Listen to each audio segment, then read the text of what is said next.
Attention, please. Eastern Airlines Flight 72, your Fiesta flight to Mexico and the ancient pyramids, now departing at Gate 19. This is the captain speaking. Welcome aboard. We are now underway and proceeding on a course that will take us on a voyage of exploration through liquid space. Will the owner of a red and black land speeder vehicle ID THX1138 please return to your craft? You are parked in a no-hover area.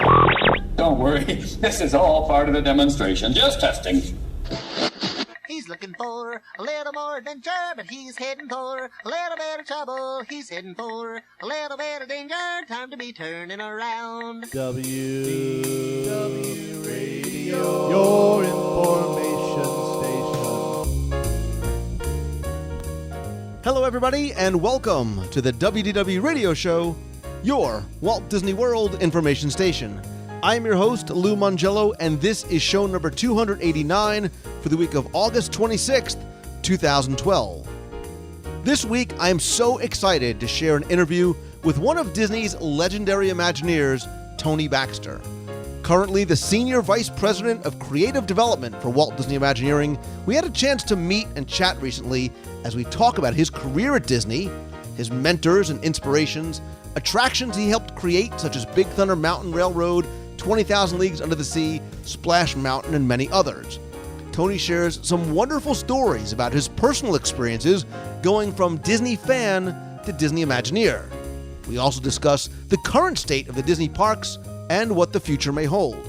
Then you'll have a chance to answer the Walt Disney World Trivia Question of the Week for a chance to win a Disney prize package. Then be sure and stay tuned for the announcements. So sit back, relax, and enjoy this week's episode of the WDW Radio Show.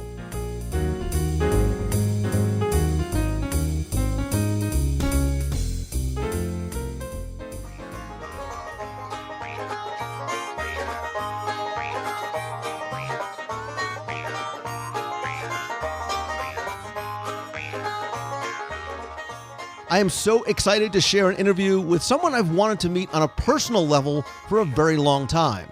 He's someone who's not only worked in the Disney parks I've enjoyed and admired, but whose personal journey I continue to find inspiring and fascinating as well. He's helped conceptualize and create some of Disney's greatest attractions, from Big Thunder Mountain Railroad to the original Journey into Imagination attraction and pavilion. He helped bring us 20,000 Leagues Under the Sea, Splash Mountain, the Indiana Jones Adventure, and updates to Disneyland's Tomorrowland, Sleeping Beauty Castle, the Finding Nemo submarine voyage, and many, many more. I had a chance to sit down with Tony one-on-one recently and talk about his journey from Disney fan to Disney Imagineer.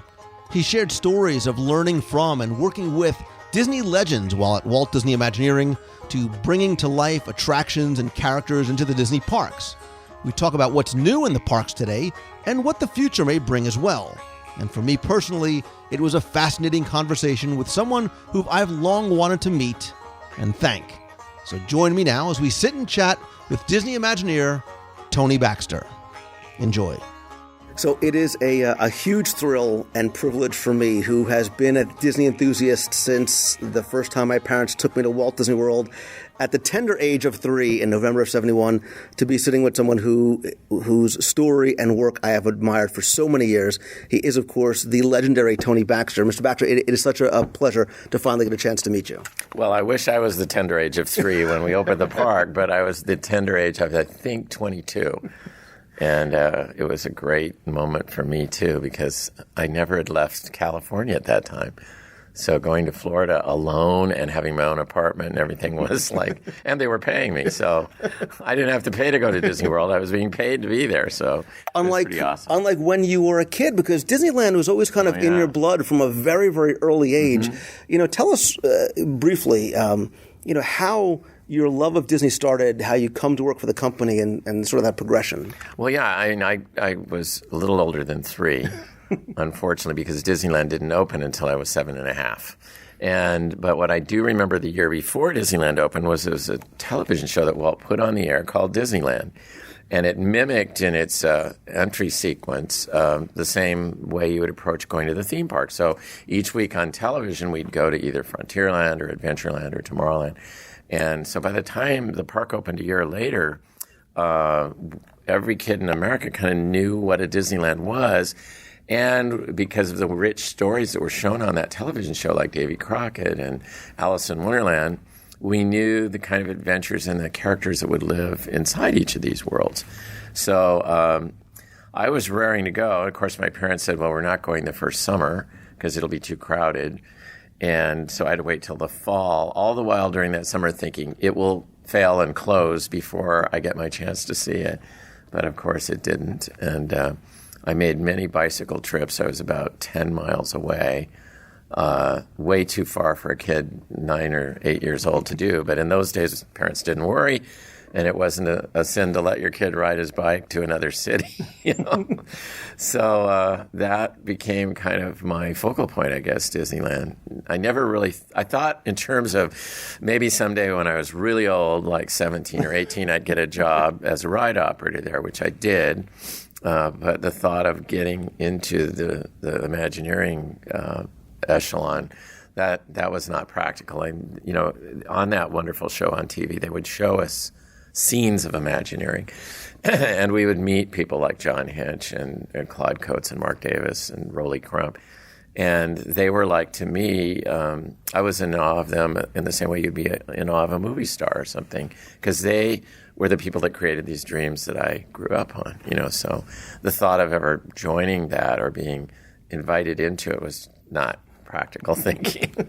As you were saying that, myself, and I think a lot of people who are probably listening, as you're talking with people like a John Hench and a Rolly Crump, I don't want to embarrass you, but that's how people are probably thinking of you, because you are sort of that, that new generation of legendary Imagineers. So you lived that dream that everybody thinks about, starting to love Disneyland, scooping ice cream and eventually getting to Imagineering. How does that transition happen? Because everybody sort of asks the question, well, how do I become an Imagineer? How do I go from the ice cream guy to the guy who's working with the people who you admired for so long? Well, first of all, I love that you said I'm the new generation, because I've been more and more aware that I'm just about the oldest person working there now, which is frightening. How did that happen? Because literally Dick Nunes, who was head of the parks, would love dragging me out on a stage back in the 70s and 80s and say, here's a young man that scooped ice cream here at Disneyland, and it shows you that anyone can go anywhere they want in this organization if they've got the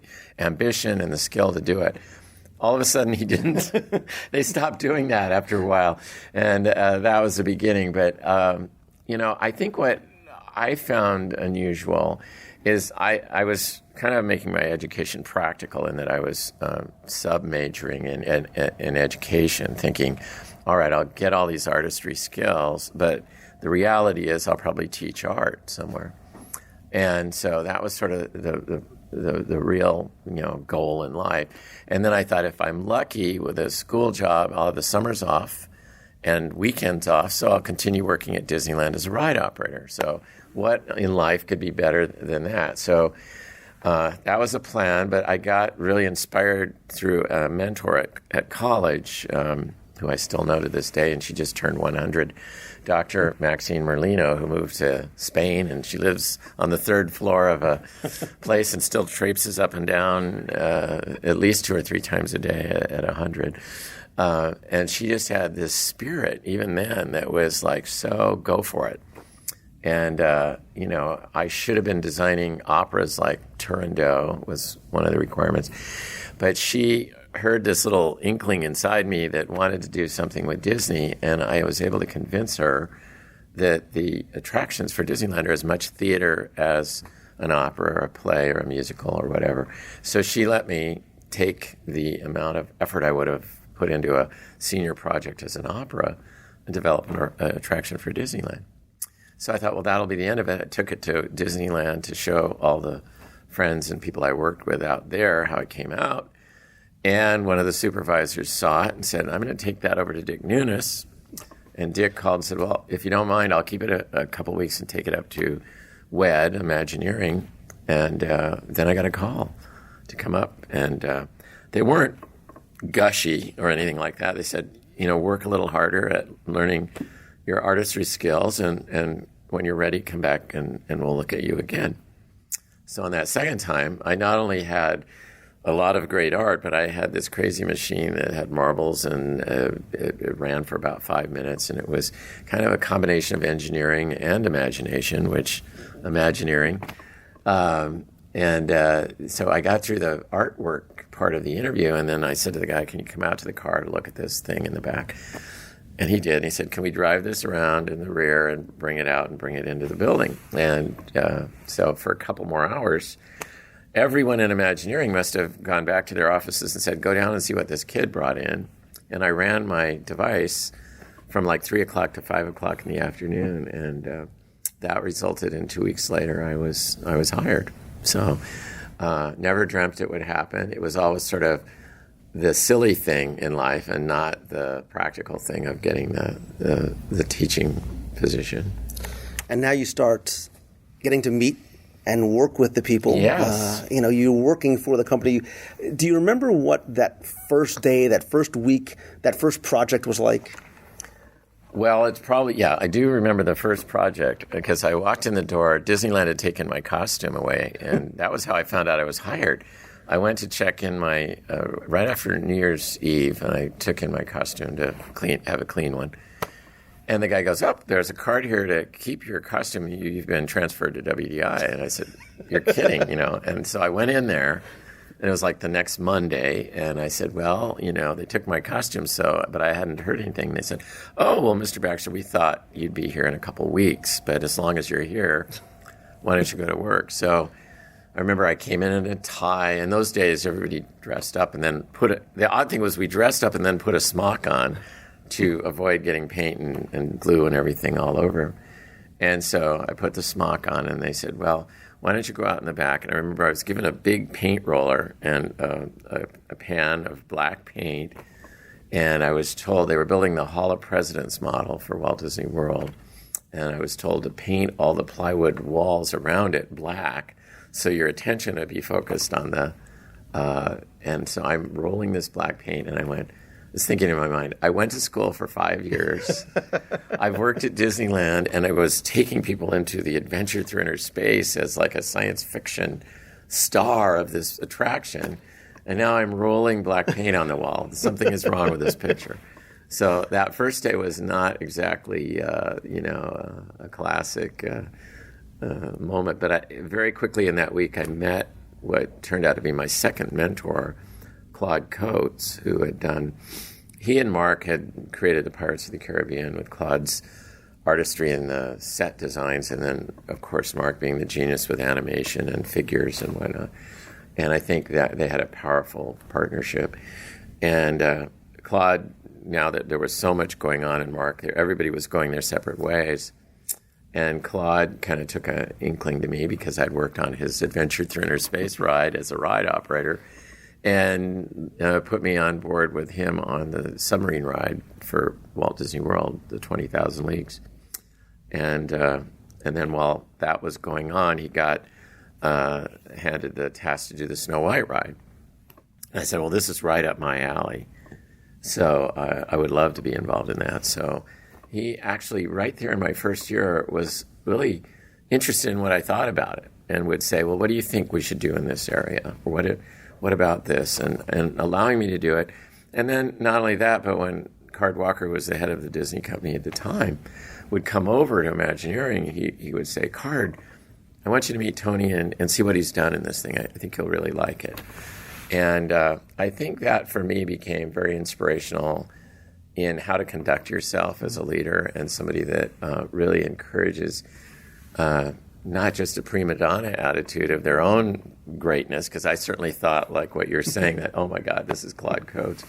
But he instilled in me the sense of how much he regarded everybody else, and that he had just as much respect for me, a kid from Santa Ana who worked the rides at Disneyland, as he did for the other people that I saw as legends. And so I've always felt kind of the same way, of just understanding that when I meet someone, they're no different than where I was at one of these other stages. And if I can be helpful to moving them further along, then I do it, especially if I can recognize some really inherent talent there. So you, and again, I wish we had so much more time because the scope and the breadth of your work at WDI not only spans decades, but so many different attractions, Disneyland and Walt Disney World. You touched on things like Fantasyland and 20,000 Leagues. We're talking about attractions that many of us who are nostalgics miss not being there anymore. And so many attractions like that were new at the time and so groundbreaking. And I will tell you, Tony, that as a kid, I totally bought into it. I bought into the fact that our sub was going underwater and we went to Volcania. When the ads and the artwork appeared for Disneyland's version back in 1959, I remember looking at that, and you could see the waterfalls, and they had painted a picture of a submarine piercing through the waterfall. And with a 9-year-old's mentality, you go, well, what do they do? How do they keep the water at 2 different levels and have you go into deeper water by just traveling through a wall of water? I thought, I never thought that they would cheat and you would just be going into a building that was, hollow. I really thought that there were 2 levels of water, but. And as somebody who loved the Skyways, as a kid, I don't know how I never connected looking down and realizing that we weren't actually going underwater as we passed over the 20,000 Leagues Lagoon. But again, Splash Mountain, Big Thunder Mountain, so many of the quintessential new classic attractions. Again, we have unfortunately limited time, but I want to ask you not necessarily about the past, but the present and the future, because since that little boy that grew up watching Walt on TV and was there at Disneyland in its opening days. Now we're coming to a point where in the past 50 years there, 40 plus years at Walt Disney World, so much has changed. Mm-hmm. Technology, still rooted in great storytelling. Now you see things like Cars Land, Buena Vista Street, the expansion of Fantasyland. Can you sort of describe for us, if you sort of look at that, the forest of your time at Imagineering and what's changed, what that's been like for you? That's a loaded question. You see, I have very little amount of time, so I put it all into one. I think, each time there's a transformation, and it doesn't happen at WDI. I think it's at the higher levels of Disney. It means a whole new way of working, a whole new set of goals and aspirations. And the way I've tended to look at it is I have a certain thing I bring and I'm really good at.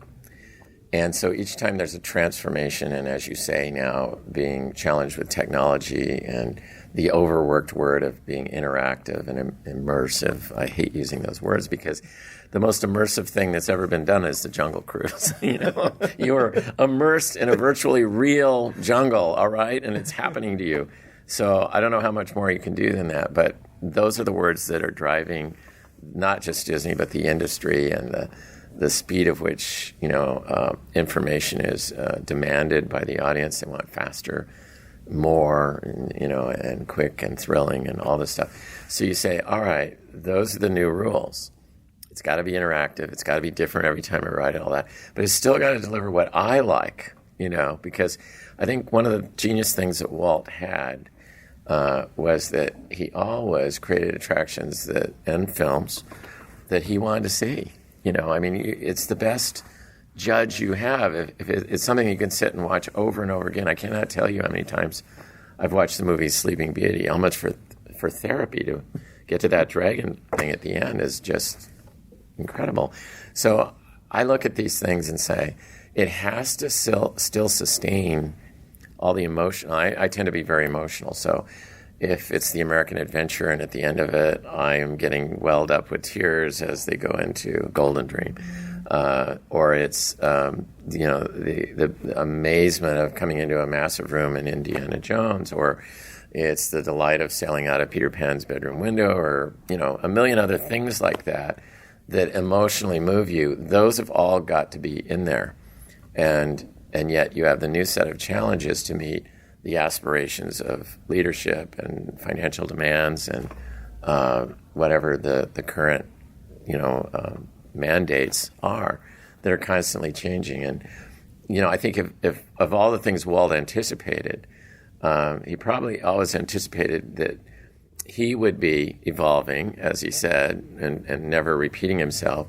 But I don't know that he ever dealt with the thought of like others coming in and having other directions to go, and how you would react to that. Because WED, or WDI, the WED he created, and it's now WDI, is sort of in a way, I think, the essence of what Walt Disney was. It's a massive, group of people trying to function as that same, spirit that Walt left behind.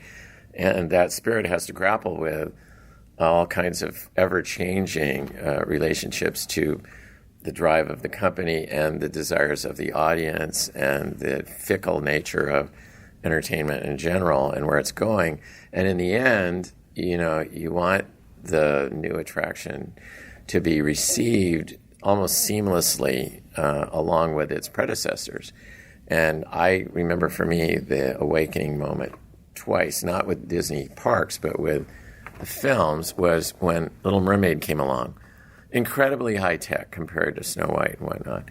And yet it looked like a classic Disney movie. And then to have that happen again with Tangled, where, okay, the bridge was crossed and we've now created a CG film that feels and smells and breathes like a Disney movie. And you care about this girl and you care about the guy, and the personalities all came through. And I think if you really study, Walt never probably dreamed about he probably saw the inkling I've lost my train of thought. Walt probably saw on the horizon that there were going to be films that were created with processes like the Xerox, which was just beginning there at the end of his life, but going on to the CAP system and all that. But he never dreamed of a CG world. He couldn't have even conceived of that.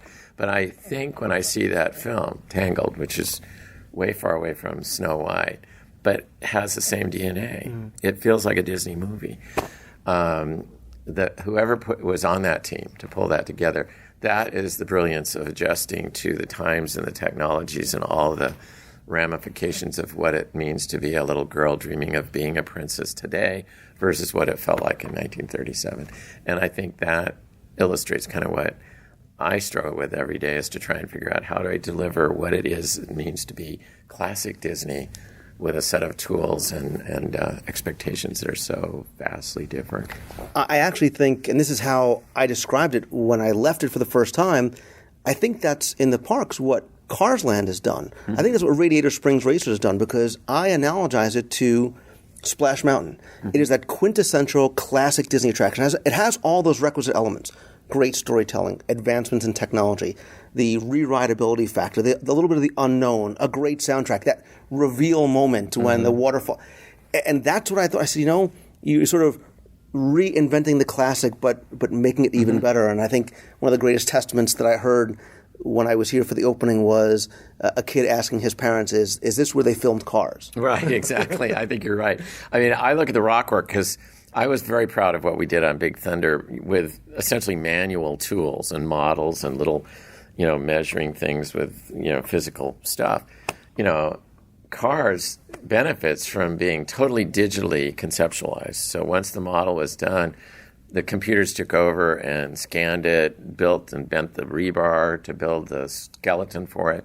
And of course, there's unbelievable handcraftsmanship in the final thing. But all of that effort that I know is so stupendously hard that the computer takes over and creates an absolutely undetectable reality there. It is so real that I love walking in kind of the back door where the arch is from the Pacific War. And as you come out into that area, it's absolutely real. Yeah. Forget the ride. I'm in an altered universe here. And it's the product of technologies that you couldn't have created that 20 years ago. And yet it thinks and smells like a Disney attraction. So I think that's what, is the continuum. So we're all going to have to deal with changes in management, changes in demands, changing in public desires and all that. But I think what distinguishes the Disney canon of creative effort is that it's Disney, and trying to keep that alive is very hard, but I think we've been able to do it again and again. So that's the challenge. I think it's a challenge that has met Again, certainly Walt may not have been able to see this far on the horizon as to where things come, but I think he would probably be proud of the path that you have all taken and the legacy of Walt that you have carried on. Tony Baxter, I wish, and hopefully someday I will, have more time to chat with you about what you have done. Again, I know we have a limited time here. People who are here at the Mouse Meet are very excited to hear from you tomorrow. Again, this has been a thrill and an honor for me, and on behalf of myself and my family, whose work you and the team at Imagineering have delighted for years, I am truly, truly grateful. Well, thank you. I'm really excited about tomorrow, and this is supposed to be the most enthusiastic group there is, so I am excited to be a part of it. Tony, thanks again. I appreciate it. For this train, there's something you should know. When I finish with this tale, you might not want to go. I listened with amazement at what he said was true. And now, my friend, the time has come to tell this tale to you. Hear the legend of Thunder Mountain. If you weak of heart, then stay away from the Thunder Mountain Railroad. Thunder Mountain Railroad on the way.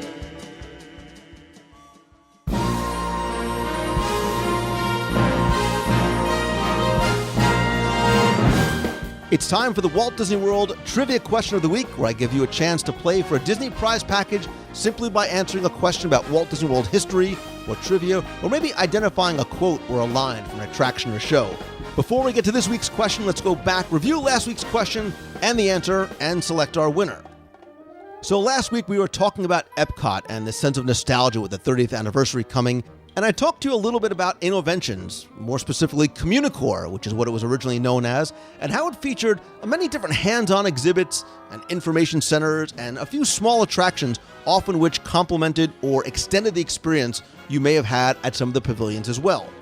And at one of these exhibits was a small purple and chrome robot that sat on a pedestal and played some question and answer games with guests using some very, very rudimentary speech recognition. And so your question of the week was to identify what the name of that robot was. And again, many of you must be in full-blown Epcot 30th anniversary mode, or remember our little friend known as Smart 1. It was SMRT1. He was one of many of the robots that you could see in and around Epcot, like Gyro or Starnack and Seco. But Smart 1 was located inside Communicore, and he let guests compete against one another using sort of telephone handsets in order to do some basic question-answer trivia game playing. Well, again, literally hundreds of you sent this answer in correctly. Some of you even shared some photos of Smart 1 from your personal collection, so thank you for sending those in. So out of the hundreds of correct answers that we received this week, I randomly selected one, and the winner of the prize package, which includes all 6 of my audio tours of Walt Disney World, a WDW radio luggage tag, button, and 5-year anniversary pin, is Jim Dial. So Jim, congratulations. Thank you again for playing. Please send me your address. I'll get your prize package out to you right away. Thanks to all of you who played, and if you didn't win, that's okay, because here is this week's Walt Disney World Trivia Question of the Week. One of the most recognizable attraction lines in all of Walt Disney World comes from Big Thunder Mountain Railroad, tying this back to the interview with Tony Baxter, and it is... Howdy, folks. Please keep your hands, arms, and legs inside the train and remain seated at all times. Now then, hang on to them hats and glasses, 'cause this here's the wildest ride in the wilderness. And that safety spiel is heard at the beginning of the attraction and is voiced by Dallas McKinnon. Over the years, Dallas lent his voice to many films, including Disney's Lady and the Tramp, Mary Poppins, and 101 Dalmatians, as well as other cartoon characters like Gumby. But he can also be heard elsewhere in Walt Disney World. For example, he voiced the old man with a little bit of a hearing problem in the Haunted Mansion graveyard, who is unable to hear the mummy talking through the bandages, and you always hear him saying, "What's that? Huh? Louder?" And he's also Zeke in the Country Bear Jamboree. But many people recognize Dallas for a prominent speaking role in another of Walt Disney World's attractions. And here's a hint. With Epcot's 30th anniversary coming up, you may want to listen or look or think over there. So, your question for this week is, tell me, what other notable role in a Walt Disney World attraction can you hear Dal McKinnon's voice? Tell me the character and the attraction, and remember the hint. You can email your answers to contest@wdwradio.com. by 11:59 p.m. Eastern Time on Sunday, September 2nd. Again, you'll be playing for a prize package including, but not limited to, all 6 of my audio walking tours of Walt Disney World's Magic Kingdom, WDW Radio luggage tag, button, 5-year anniversary pin, and a special additional bonus prize as well, of which I have not figured out what that will be as yet. So, email your answers again, contest at www.radio.com. Good luck and have fun.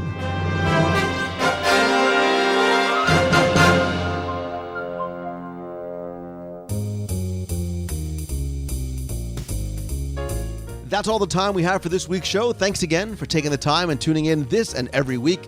Couple of quick reminders. Don't forget to join us every Wednesday night at 7:30 p.m. Eastern at WDWRadioLive.com. I do a live video broadcast and interactive chat with you as we talk about this week's Walt Disney World news, oftentimes broadcasting right from Walt Disney World. Be sure and follow me also on Twitter. I am at Lou Mangello. And come by, subscribe to my page over on Facebook at facebook.com/Lou Mangello. And if you're on Pinterest, I'm also there at pinterest.com/Lou Mangello. Also, be sure and check out the WDW Radio blog. Every day, we have lots of new posts from a bunch of great contributors. We have our Pinspiring Disney contest going on now until August 31st. A new vegan, vegetarian dining author in Walt Disney World as well, too. Check it out over at the blog. And don't forget, too, you can also subscribe to the blog, get new posts delivered daily to your inbox for free as well. Lots of new events coming up as well, too, including our WDW Radio e-ticket event, an evening at the American Adventurers Club, just under a month away, Friday, September 28th at the American Adventure Pavilion. We're going to have a private show reminiscent of the Adventurers Club in Pleasure Island, a bunch of surprises, special guests, including Disney artists, Imagineers, legends, and lots more. Thanks also to everybody who came to the Meet of the Month this past weekend over at Wilderness Lodge. Had a great time getting to meet so many new faces and friends. Stay tuned for September's Meet of the Month, coming soon as well, too.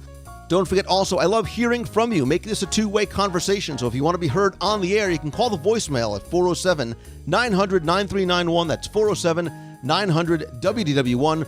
Or you can email me if you have a question you want me to answer on the show at lou@wdwradio.com. Quick thanks as always to my partners and sponsors, MouseFanTravel.com, my official recommended travel provider. Whether you're coming to Disney World, Disneyland, Adventures by Disney, Disney Cruise Line, best possible prices, all available discounts, all at no additional cost to you. When you're coming down to Walt Disney World, check out SwanandDolphin.com. You can stay right in the heart of Disney, enjoy their 17 world-class restaurants and lounges, the Westin Heavenly Beds, the Mandara Spa, and look for the Swan and Dolphin Food and Wine Classic coming up in just a couple of weeks as well, too. If you want something bigger, bringing down the home family, check out AllStarVacationHomes.com. They have everything from 2-bedroom condos up to 7-bedroom homes within just a couple of miles of Walt Disney World. Speaking of food and wine, the Epcot 2012 Food and Wine Festival is coming up very, very soon. Perfect time to go out and get your new Disney Food Blog mini guide to the Food and Wine Festival. It has a full schedule of daily events, 11 themed World Showcase booth crawls, touring strategies, what's new, chef indexes, lots and lots more than 160 pages. You can get that over at dfbguide.com and use code WDWRadio at checkout to save $3 off the cost of the book. And if you want a little bit of Disney magic delivered right to your door or your iPad, you can go to celebrationspress.com, subscribe and order back issues of Celebrations Magazine, the bi-monthly magazine celebrating all things Disney, and now you can get it on your iPad as well, too. Visit celebrationspress.com or this week's show notes for a link to the iTunes Store. And finally, my friends, and you are my friends, whether we have met yet or not, all I ask from you is that if you like the show, please help spread the word. Let others know about it. Share links on Twitter, Facebook, or Pinterest, or Google+, or your favorite discussion forums. And please come by, rate and review the show over in iTunes. Very much appreciate it, and I'll put a link directly to iTunes in this week's show notes over at WDWRadio.com. And finally, I want to sincerely thank you for taking the time and tuning in each and every week and letting me share my passion for Disney with you. And I want you to remember that every day presents a new opportunity. So go out there, take it, make it, learn from it. And as Walt Disney said, always keep moving forward. I hope you have a great week this week. So get out there and be awesome. See ya. Hey, Lou Mangello. This is Brian O'Flynn, Louisville, Kentucky. Disney Frito in the box. And just like I said when I met you at Epcot a few months ago, I called my little son was born. Here he is, your next big fan, Cameron Scott O'Flynn. And he was 9 pounds, 11 ounces. He's a pretty big guy. But he's kind of sitting here. We're still in the hospital, actually. But he just wants to say hi. He's grunting a little bit.